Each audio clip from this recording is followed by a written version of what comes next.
halalan karon mao ra iyang mapasaylo. Apan akong buhaton ugma, ang akong kasalanan nga buhaton ako next week, wala na cover sa value sa dugo, sa hayop nga nagpakamatay alang kanako. Temporary na kaayo ang kapasayloan sa Old Testament. Muna in the Old Testament igsoon, buntag, udto, hapon, nais halat dito, bayudan. For many years, thousands of years, brothers and sisters, nalimahon ng dugo ang altar.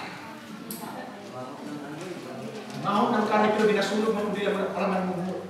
Tinuway undang, way pungas na pagpatay, billions of hayop igsoon. Ang gihalat tungod kay the value of the blood and the quality of forgiveness. Muling ingon sa Bible, again and again and again. Naayong upasaylo again. Kasalat na ko, patay na ko again and again and again. Apan kung sa'yo nahitabo sa New Testament. Forgiveness in the New Testament is through the blood of Jesus Christ. Kung sa may value sa dugo ni Jesus Christ para kaninyo ikso? It's priceless. It's heavenly. It's the blood of God that is coming from heaven. It's eternal blood. Basahin natin. The quality of forgiveness depends on the value of the blood. Basahin natin ang Hebrews 10:11. Do that together. Go. Day after day, every priest stands and performs his religious duties. Again and again, he offers the same sacrifices, which can never take away sins. Kuha ninyo ang kakapoy sa Old Testament. Again and again, sige pa tayo gayo, sige pa tayo pasayo sa sala. Tungod kaya sa pasayuan, temporary, and it's again and again. Verse 12. Verse 12. Go! But when his priest, Jesus, had offered for all time one sacrifice for sins, he sat down at the right hand of God, because by one sacrifice he has made perfect forever those who are being made holy. Everybody say forever! Forever! Mao na yung value, mao na yung effect sa dugo ni Jesus Christ. It's eternal. So in the New Testament, brothers and sisters, what is the value of the blood of Christ? It is priceless. It is heavenly. It's the Son of God. Kung iyan ang value, kung sa equality sa atong kapasayuan, the value of our forgiveness is eternal and once and for all. Because the value of the blood, the value of the life that is offered is eternal life. Kuha niyo? Dili lang na ordinaryo hayop mo na yun sa Bible ison. Di kinahanglan pa ba ni Jesus Christ mamatay ko sa? Kung sa ito ba, di na. Igo na ang iyang pagpakamatay sa cross dito sa Calvario 2,000 years ago. Aron mo papas sa atong tanan ng mga kasalanan. Kung sa may pasabot natin, brothers and sisters, we come to understand the nature of God's forgiveness today. If you read in the book of Colossians chapter 2, verse 13 to 15, when you were dead in your sins, God made you alive with Christ. He forgave all our sins, having canceled the written code with its regulation that was against us and that stood opposed to us. He took it away, nailing it on the cross. In Hebrews 9:26 to 28, so Christ was sacrificed again and again, once and for all, to take away the sins of many people. Notice, the scripture clearly teaches that God's forgiveness is once and for all, and all of our sins. What does these verses mean?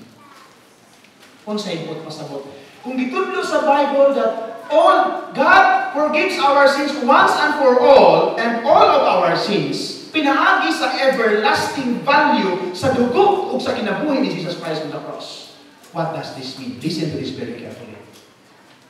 Number one, it means that every sin I committed before my relationship to Jesus, That's once and for all. Ibig sabihin, ang tanan akong kasalanan, o kung saan ako before, o kung saan ako mga nahimo, ang kanyon, kadto, gimpapa kato sa Ginoo, gikalimtan, o ipasay ko sa iyang mga sala. Again, what does it mean? When the Bible says He forgive our sins, all our sins. Number 2, that every sin I committed before coming to know Jesus, and every sin I committed up to this point of my Christian walk, up to this present day, is already forgiven. Hindi ito, tanan akong past, tanan akong present, gi-appeal sa value, gi-appeal sa effect, sa eternal blood of Jesus Christ that was poured on the cross 2,000 years ago. Pa mo malibay ang Exxon, gi-appeal ang inyong sa unsa ka man ka-impel, unsa man yung giunahuna karon Exxon, tingnan na gunahuna kag lain natin na mga uban, gi-appeal ka na sa dugo ni Kristo nga giula dito sa cross sa Kalbaryo. Apa na ito pa isa? What does that mean? It means that all my sins that I know of, from past, present, and even future sins. Look at this. Apil ang akong mga sala in the future. Wow! It is included in the cross of Calvary for forgiveness. Kung malipay ng Igsoon, Pastor, di ka kadawat. Kung di ka kadawat Igsoon, ayaw dawata. Pero kanimo makadawat niini, dinhi lang nimo makit-an ang value sa imong kaluwasan, dinhi lang nimo masugdan ug appreciate kung unsa kadako, unsa kalapadan paghigugma sa Dios alang kanimo. Makahibalo siya, you are imperfect. Di ka perfecto. Kinsa ka naman makapromise na hindi siya makasala ugma? Kinsa ka naman makapromise na hindi siya makasala in next week? Wala Igsoon, wala kasiguruhan. Apan ang paghigugma sa atong buhay ng Dios na lubos kay sa atong buhay. Wow, brothers and sisters, pag-intindi na ako ni Amy, dili lang ko na nahukasan sa akong pagkakristuhan. Hey, Lord, your blood is eternal. Abi niya, pag yung eternal Igsoon, it does not know time. Yung eternal, it includes past, present, and future. Maunay klase, maunay quality, maunay value sa kinabuhi o dugo na gi-offer para kanimo, brothers and sisters. Meaning to say, when it comes to the nature of our forgiveness, it means eternal forgiveness. Palakpakan natin si Lord. Ito lang yung Lord. Lamig kayo, Lord. Ang akong pagpamalaga, kinakan mo, dili na kay conscious book. Kung sa Bible, there is therefore now no condemnation for those who are in Christ Jesus. Abi niya Igsoon, abi na ako sa unang madto sa langit na ay TV ipakita ang Ginoo. Pastor Tam, madto ka na sa langit, pero before ka madto sa langit, ako sa ipakita sa iyong TV kung unsa ka sa kalibutan. Ay Lord, ayun na lang. Ulaw kayo. Igilit sa mga mo sa impyerno. Apan, pagkadto na ako sa langit, kung sa iyon sa Ginoo. Pastor Tam, gusto na akong ipakita ang imong kinabuhi sa kalibutan. Abi ninyo Igsoon, pagpakita sa Ginoo sa kinabuhi, isa ra ko na. It's the cross. Lord, asa mo na akong kinabuhi? Natapunan sa kamatayon sa akong anak sa Yesu Kristo. Ingon niya, you are perfect. Well done, thou good and faithful servant. Kung ano niyo paghigugma sa Diyos, Igsoon na lang ako? It's eternal. So we have learned that God just loved us unconditionally. Now that we have learned that He forgave us eternally, how do you feel about the value of His death on the cross for us? Una, ikaw matinuod yung nakadawat sa kinabuhi sa Ginoo. Kato mga tao na wala, pwede nato, Lord, I accept yung gusto kong maluwas. Apan kung wag niyo na-realize kining value sa kinabuhi na nakakanimo ka magsuod. Mura gyapon mo ikaw backslide ang kinabuhi. Why siguro? Pero ikaw na nakakita sa tinuod sa value sa kinabuhi, that this life is alive in me. Pagluhod ka, pag-ulit-ulit sa di ka kapugod sa iyong kaugaling. Mulugod sa mga pag-ampo. Makaingon ka, Lord, bisan pag ako ihalad ang akong dibo kinabuhi. Wag ko'y magbayad sa kanabuhi. katuturan, sa kaluwasan, sa kamasayuan, sa paghigugma ng umihatag. Ang ginatong ginakulat ako, abi na niyo yung makita niyo na yung maluya. Dili siya revival na pagugso-ugso. Apan kining kamatukuran ni madawat sa inyong kasing-kasing, hindi na ni pamala. Eternally. Kanang inyong revival sa madasi mo, that's not eternal. Temporary. And anything temporary, sometimes mo nang ginahimo sa gawa, aron magpakita lang ka, sige pangita, sige. Mo nang sa Bible, you are chasing after the wind. When what we need to receive is given on the cross of Calvary 2,000 years ago. Woo! Hallelujah, praise God. Di ba mo malibalik so? Na yung pastor kami na mo na madawat, hindi na mo na madawat. Ang gipasayo sa inyo kanako karon lang o kang maghapon pero ako future bahala na anak ko. Bahala ka. Ang kuyo madayon mag-struggle sa inyo pinag. Basta ako giwantangan ako sa struggle sa atong will Diyos dito sa cross sa Calvary. Pinipinok sa night. Di ka mo tuwa na, bahala ka iso. Pero ikaw ang mag-struggle sa ito na Kristohan.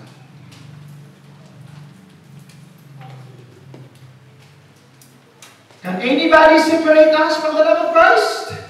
No. Can demons? Can angels separate us from the love? Wow. Lahit ang meaning ito. Nabasa ng Bible. No one can separate me from the love of Christ. Punta ka na lang, check. Sa una mo nagpasahog, no one can separate me. Salamat Lord, struggle ka sa lang, struggle ka sa karong igsuod. Natuna na yung revelation sa Holy Spirit. Yung mugiya na kanina. Every time you read the Bible. Lahi na atong pagbasa sa Bible ka. Punog na sa pagigugma. Lahi na atong pag-serve karon sa Ginoo. Punog na sa kagawasan, gaan na nila bugat. It's a worship leader din. Duway ko na worship leader. Grabe ako struggle sa sunod. Bugat kayo. Ako lang na worship leader. Kung saan mo na akong katahon? Kung saan mo na akong every time mo na ako gusto ko dito mo na bitas anak ko, hindi mo kalimutan. Kapoy! But when I understand this, tingnan ako ng libro, hoy, I said, what may instrumento? Bisan pagpagkanta lang tayo. The love of God is greater than a time or ten can ever take. Mag-iiyak na kayo suwa. Hindi ka tinaman na rin yung I love you, Lord, and I lift my voice towards you. Lahi na! Lahi na yung panamtaw! Lahi na ang kinabuhi na yung nadawat! Lahi na ang perspektibo na anay karong pundasyon na naanan na kanina. Anang dekorasyon, wala na yung suot. All you have is the love and forgiveness and the salvation na inyong i-offer yung ka, Lord. Oh, ang ako kinabuhi, offer na kinanyan at kanina.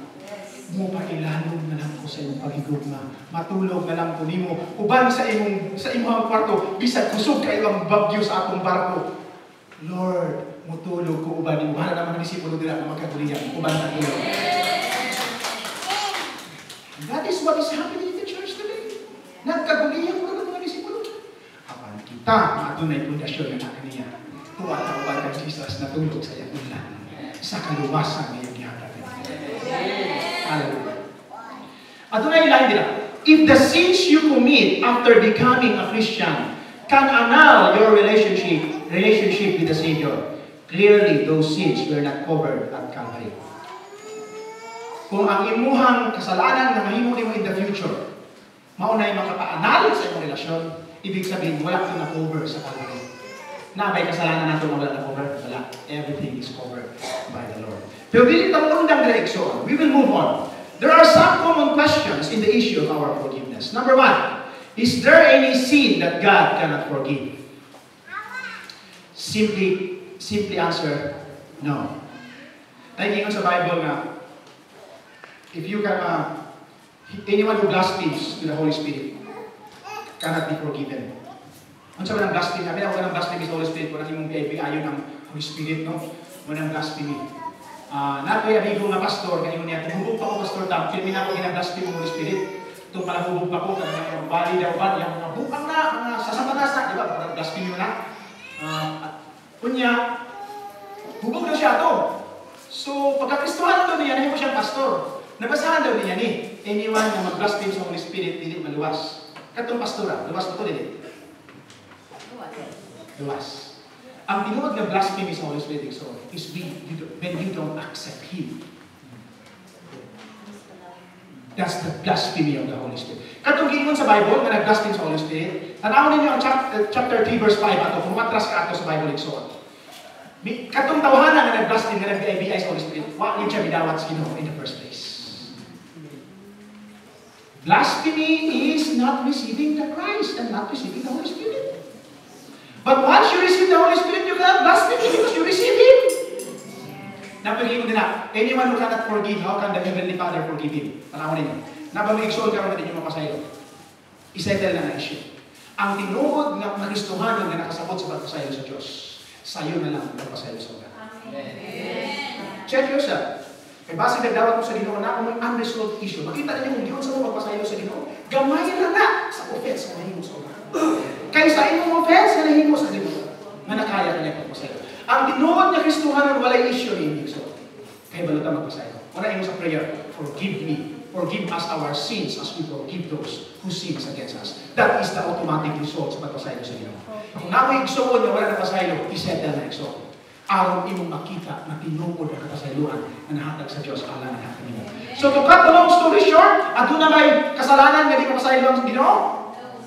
Yes. Pero the sin of unbelief. That's the only sin nga di kapasaylo sa Ginoo. Pero unbelief is not a sin. It's a condition of the heart. Kay walay kasalanan nga di kapasaylo sa Ginoo. Pero kung ang condition sa imong kasing-kasing, di pa ka andam magdawat sa iyang kinabuhi. Diba? What is salvation? When you accept Him as your personal Lord and Savior. Apan kung wala pa na ang condition sa imong kasing-kasing, nadawat mo siya kung magiging Lord sa imong kinabuhi, you are not saved. Because you don't believe. Maura na isang mga. So, another thing is, can a saved person still commit sins? Ang born again Pastor Tam, makasala ka ba? Kinsa ka na dili makasala? Kayo di na ka makasala igsoon si bahon ka na ka. Okay, the idea of being saved means that we should be transformed day to day in the image of Christ. The word transformation implies we are not yet perfect. No, ang atong pagka-saved, gina-transform ka sa balang espiritu. Ganahan ka na to, no? Meaning to say, we are transformed. We are brought to perfection. Meaning to say, naman tayo mga sipyak sa mga adlaw-adlaw na itong kinabuhi. Apan, that's not the issue. Wala, ginatanaw sa gina itong sipyak, ang iyang ginatanaw kung yun sa itong pag-grow. Kung adunay buha ka aspeto ng itong kinabuhi, kini ang daan, kini ang bago. Ang relasyon sa Ginoo na ito ang bago. Pero kining daan sa karga-karga pa nato, mo nakita katubo sa pagpangalaga. Ang ginalantaw sa Ginoo kung giun sa nato pagtubo ang iyang kinabuhi, o giun sa nato pagbasura ang daan ng kinabuhi. The legality of our relationship to God is not our old. Although sahay, karga mo na ginoon ni Apostol Paul, who will rescue me in this body of death? Kinsay makaluwas ka na kung ining lawas na patay. Karga natin ang sahay. Ang ating mga pinaiya, karga mo natin, patay na natin sa di pa makapenetrate ang Ginoo sa transformation. Ang tuti na talaga inabay ka ng patay na parte sa atong lawas. Apan ka na patay na parte sa atong lawas, usahay mo na itong bina-offer sa Ginoo. Baho kayo na igsoon. Pangitao na ito atong pag-grow na nasa pagpangalagan. So yes, we can still commit sin. Kung sa inyo sa 1 John 1:8, if a man claims to be without sin, we deceive ourselves and the truth is not in us. We are not perfect, but we are saved, but we are loved by the Lord. So, another question. Since ipasayo naman ni Jesus ang atong kasalanan, Pastor Tam, past, present, and future, kinahanglan pa ba na kung magsigig pangayog na sayo? Do we have to keep asking for forgiveness when we know that Christ forgives all our sins? Lord, pasaylo ako kayo nakasal. Lord, pasaylo. Kinahanglan pa ba ito mga pasaylo permente? Adunay ito bakit ito bakit The number one answer is positionally, and the second answer is relationally. So what do you mean by positional forgiveness and relational forgiveness? Igsoon, ang positional forgiveness is our position in the Lord. It's once and for all. It is a reality that when we made our personal decision to accept Christ as our Lord and Savior, we become children of God. This is our position. Our name is written in the book of life. Ang position nato ito na we are enemies of God. Diba? Wala ko siya gidawat. Apat itong ato siyang gidawat, kung saan itong position nato, we become the Child of God. Anak na ta sa atong buhit na Diyos. Sa konsepto nga anak na ta sa atong buhit na Diyos, igsoon, di na nakabago. Kung ang imuhang anak, makasala, tingnan ba mo, huy, kaya nakasala ka, di ka na akong anak, palayo, di ka na akong anak. Anak ba natin? Mabago ba natin? Is the position, can the position change or not? No. Kung ang imuhang anak, makasala, igsoon, imuha lang muna lang. Imong disiplina. And that is also true in our positional growth. Ayaw sige ang po sa inyo, Lord, dawat ako anak, Lord, dawat ako anak. No. You are already a son of God. Realidad ka na ang nadawat mo when you accepted Him as your personal Lord and Savior. So in that case, it's once and for all, sa atong pagkaanak, igsoon, hindi na nakinulang pa kayo sa iyo sa Ginoong 20. Kaisa na. Unsa man atong ginapangayuan pa sa iyo permit sa Ginoo Pastor Darren. This is what we call the relational forgiveness. The concept of relational forgiveness is based on the fact that when we sin, because we are not perfect, we offend God and we grieve the Holy Spirit. Every time kita ng mga anak sa Diyos makasala, masaktan ang Holy Spirit. Muhila ang Holy Spirit. We offend God. Makita niyo sa Ephesians chapter 4, verse 13. So when relationship with our Father is affected, blessings, intimacy, peace, and joys are also greatly affected. But our position as children is not changed. Let me clarify this to you, brothers and sisters. Kung ang akong anak makasala, example, nabuwak niya ang baso. No? Tingnan ba naman siya, oh, hindi ka na ako anak. Dahil naman din anak ka na ako. Parang buwak basos, ano ka na. Isa po, nangawat siya, nakakalungkat-lungkat ka sala, para maklaro na ko, no? Nangawat siya sa akong pitaka, o 10 pesos, yan yung palito ice cream. Buwa siya na namin. Inom ba na ako, hoy, di ka na anak, anak na kasilingan. Pwede ba natin? Dili. Apat ko sa inyo na ako siya. Nakasala ka. Ang naapektuhan, dili ang akong pagkamahan, o ang imuhang pagkana, apan ang naapektuhan ng akong relasyon. Meaning to say, ugmak wa kay balo. Pwede din. Imbis nag-promise mo kanino magsuroy ka sa mall, di na nakasuroy sa mall. That's the disciplinary action. Kanato mga Kristohanon igsoon, every time na makasala ka, think of this very clearly. Dili na maapektuhan ang iyang pagkaamahan at atong pagkaanak. Kung sa sa Bible, who can separate us from the love of God? Nothing. Apan ang maapektuhan ang mga blessing. Ang maapektuhan ang intimacy, ang atong closeness. Ang maapektuhan ang atong kadasig. Usahay ang maapektuhan ng usahay, disiplinahon ka. Tanawa ka ron. Every time makasala mo, disiplinahon mo sa Holy Spirit. Ayaw kinulog, abuso. Kaya kung anak mo sa minuli, di mo rin pabala. Damay sa kami ko igsoon. Nagkita mi sa isa kasal, damay kasal. Puro manghihang ulo. Puro iyang ulo, urat ko. Ito naman sa mga ulo. Napirahan ko basta nga diskusya kung ibukap niya akong skal, mga sobra milyon akong nagbayaran sa St. Elizabeth sa ICU. May na lang kayo na nag-sponsor para akong facility ko. Salamat na sa inyo. Kung ano ba rin sa manilita ko? Nagpalayo ko sa Ginoo, iya ako dinisiplina. At ang garon, may na lang nabuak ko na pinakabalik ko na nakasayang na. Testingin so, testingin pagkasala. I-challenge na ka. Testingin. Di ko mahalo. Anak ka sa Ginoo.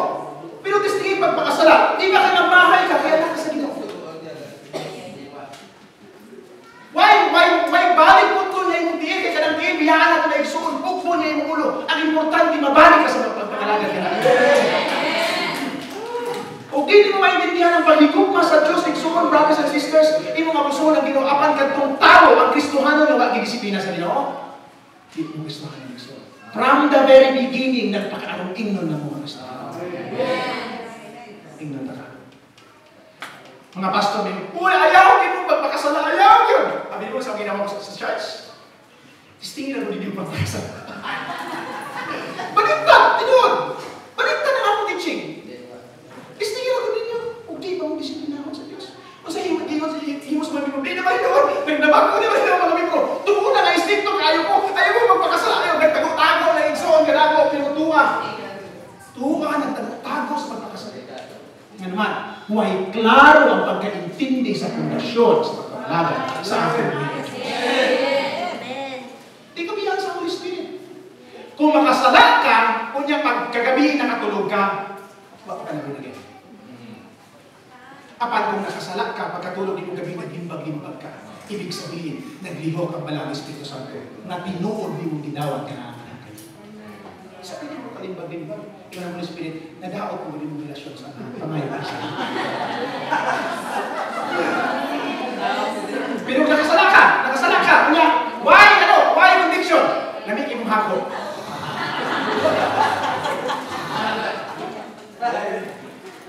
Kristohanon na to din. Ang Kristohanon ni may Holy Spirit din na Kristohanon. So, it's all about positional forgiveness. Nangayon ka pa sa iyo, yes. Kaya kadaghanan, maapekta na itong relation, it's a relational forgiveness.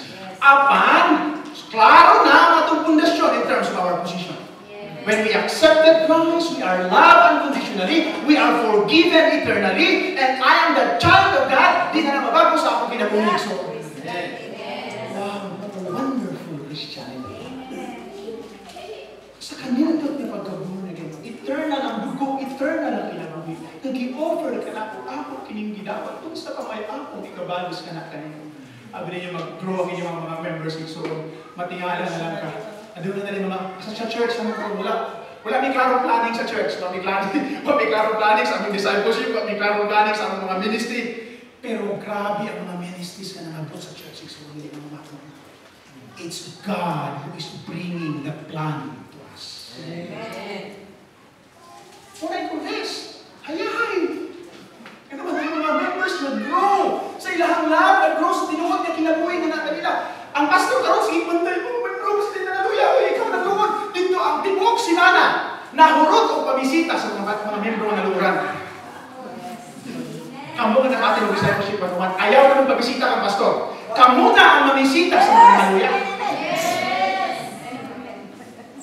Yes, that's true. Kaya kamu ang nakasabot, kamu ang nakadawat, hindi ka mag-uran, hindi ka madawat. Kinahanglan mo sila matamlan. Sunod sa discipleship, panuman, biraha sila. Katuin yung mga nanay mo, panabaluwas, biraha, itugpog sa ito, gastos ito, itewa. Kaya siguro si pastora na o si pastor na mag-handle sa discipleship, panuman.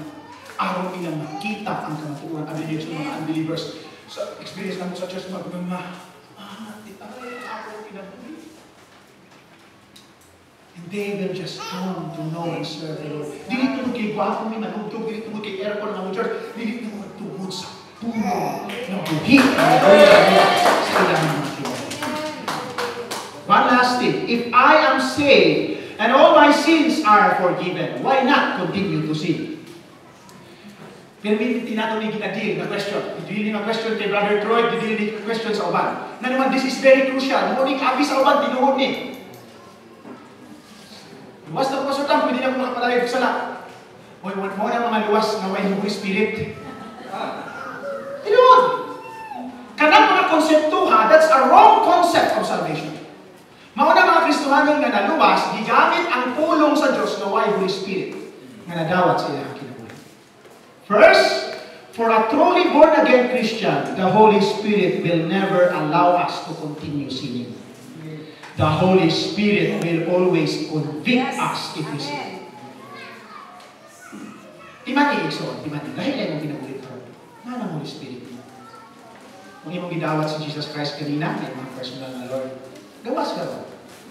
May conviction, may guidance sa Holy Spirit ka natin.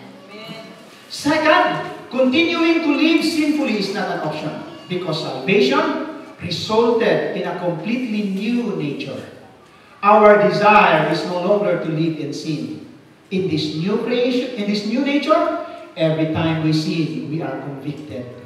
The idea of taking advantage of Christ's sacrifice on our behalf by continuing to live sinfully is unthinkable for a true Christian.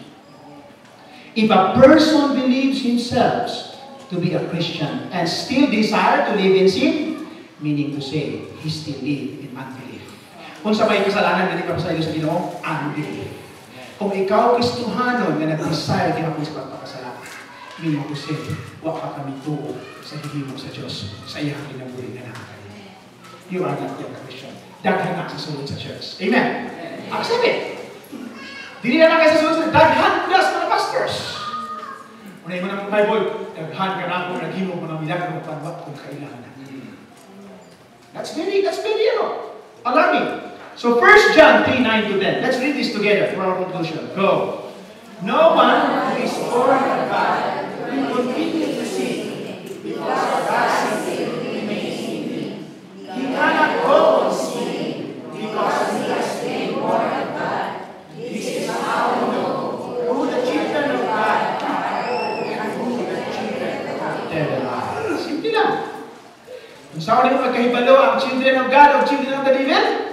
Ang children of the devil, they love to go on sinning. Ang children of God, if they commit sin, forgive me, Lord, di kalimutan. Pamutan na yung mga katapat. Are you a child of God? Are you a child of the devil? Before di mo ito mag-exhort, i-check sa iyo kasi. Do you love to sin? Or do you love to serve God? Kasi ito ba sa inyo, ma'am? Children of God siya? Ano ba si children of the devil din? Gawas di kay ulit ko na ito ang discipleship. Lesson 1 sa discipleship pa naman. Listen kayo ng mga movement today. So lastly, we will never be free, liberated people God wants us to be until we begin to realize these radical depths of God's forgiveness in our lives. Assignment na lang nila ng 1 Peter 3:18 and Hebrews 7:27. At upapakan si Lord.